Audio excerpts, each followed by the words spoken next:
Friends and fellow citizens, Namaskar. Hearty felicitations and warm greetings on the occasion of India's 80th Independence Day. On this momentous occasion, let us join together in honoring the brave leaders and unsung heroes who laid down their lives, their comfort, and their future for the freedom of our nation, from the non-violent resistance of Mahatma Gandhi and the revolutionary fire of Bhagat Singh and Subhash Chandra Bose to the constitutional vision of Dr. B.R. Ambedkar and thousands of known and unknown freedom fighters in every corner of our nation. As our tricolor flag rises into the sky and the national anthem fills our hearts with pride in the early hours of 15th August, we celebrate and cherish our glorious past. We also renew our commitment to the future of the nation. Last August, I presented a similar Independence Day reflection on the state of our nation, and the response from my fellow citizens was truly awe-inspiring. Friends and fellow citizens, on the eve of this Independence Day, I speak as an honest and patriotic Indian who believes that patriotism is not a blind prize. Rather, it is the courage to appreciate what is right, to question what is wrong, and ultimately to work for what can be made better. Today, nearly 147 crore Indians are beginning to ask a few complex questions that have long remained unspoken. Why does our nation, which proudly presents itself as a rapidly growing economy, still leave millions of educated young people searching for meaningful employment? Why do farmers continue to struggle in an agriculture-based nation despite repeated promises? Why do women, the source of life and creation, feel unsafe and unequal? Why are students, the mind and muscle of this nation, losing faith in our examination system? Why are citizens losing faith in the neutrality of institutions that sustain democracy? And why does political power appear increasingly dependent not only on elections but also on defections and post-election engineering? Friends, please do not look upon these questions as expressions of anti-national sentiments. They are the reflections of our constitutional responsibilities. Moreover, a nation becomes stronger when it has the courage to introspect honestly. Here, I will try to portray both sides of India's 79 years of journey with triumphs and tribulations. Today, we are proud that India has the distinction of being one of the world's fastest growing major economies. We have built highways, railways, airports, seaports, world-class metro systems, renewable energy corridors, and ambitious industrial infrastructure. We have expanded digital banking, strengthened our startup and innovation ecosystem, advanced in healthcare and pharmaceutical production, and carried out space missions that command global respect. India has demonstrated remarkable progress on many fronts.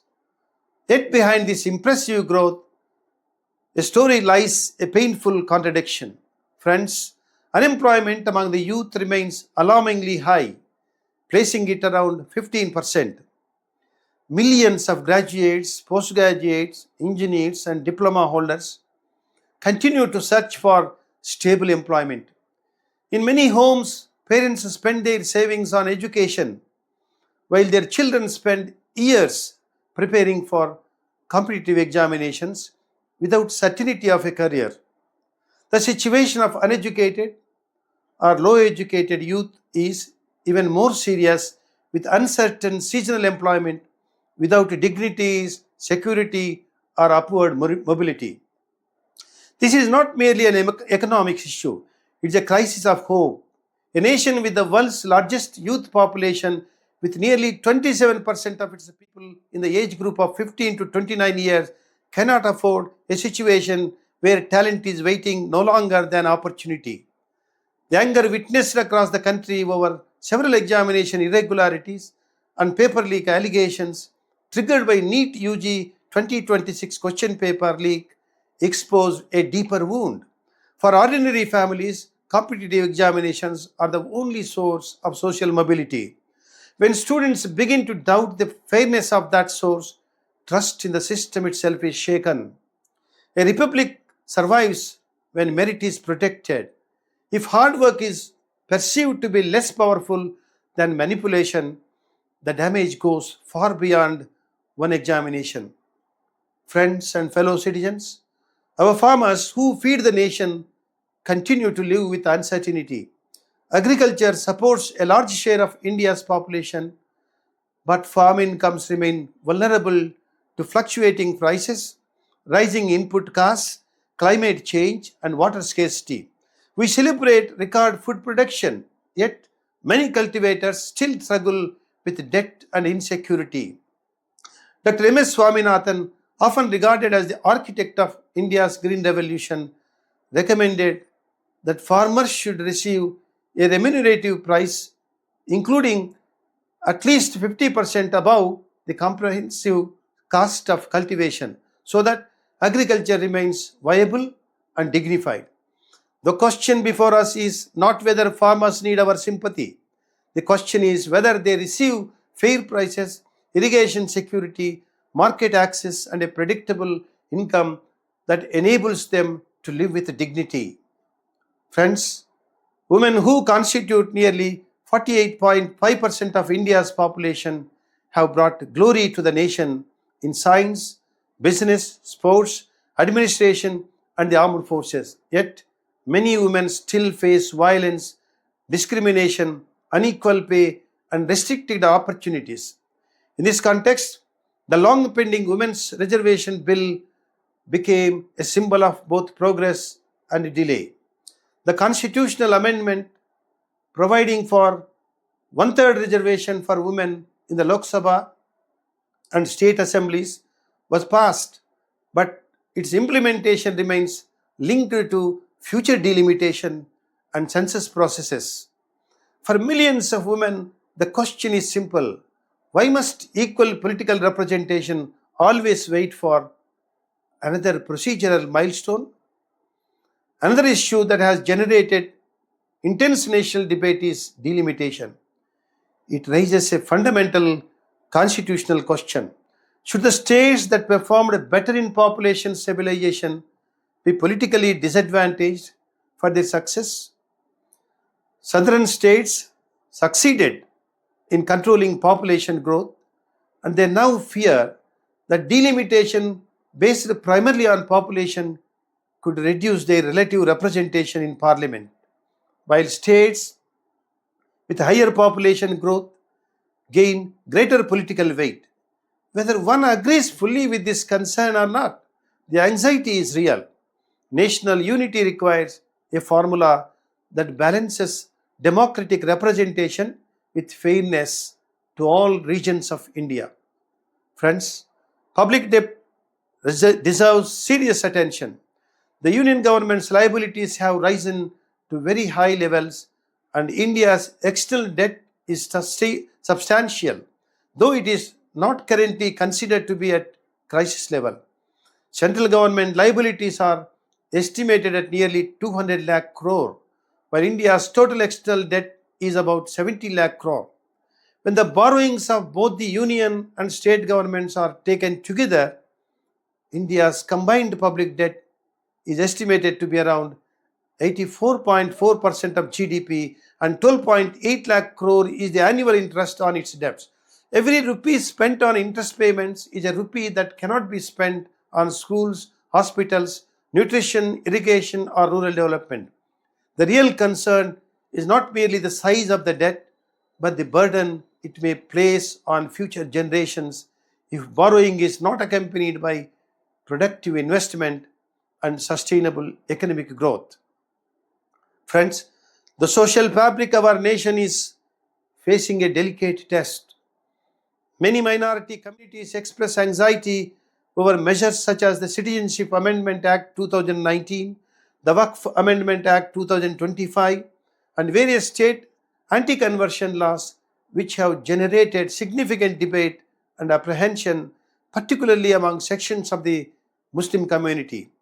At the same time, many Hindus feel that their cultural identity is receiving long overdue recognition. Both sentiments exist in contemporary India. The challenge is not to silence one sentiment in favor of another, but to ensure that mutual mistrust does not become permanent. If citizens begin to view one another primarily through religious identity rather than constitutional citizenship, the secular foundation of the republic becomes fragile. Friends, democracy rests on trust. In recent years, questions have been raised by opposition parties, civil society groups, and many citizens regarding the functioning of institutions, including the Election Commission and investigative agencies such as the CBI, ED, and Income Tax Department. The frequent use of these agencies in high-profile cases involving opposition leaders, especially during politically sensitive periods and election seasons, has intensified the debate over institutional neutrality. Concerns have also been expressed about delays, selective action, and uneven enforcement of rules.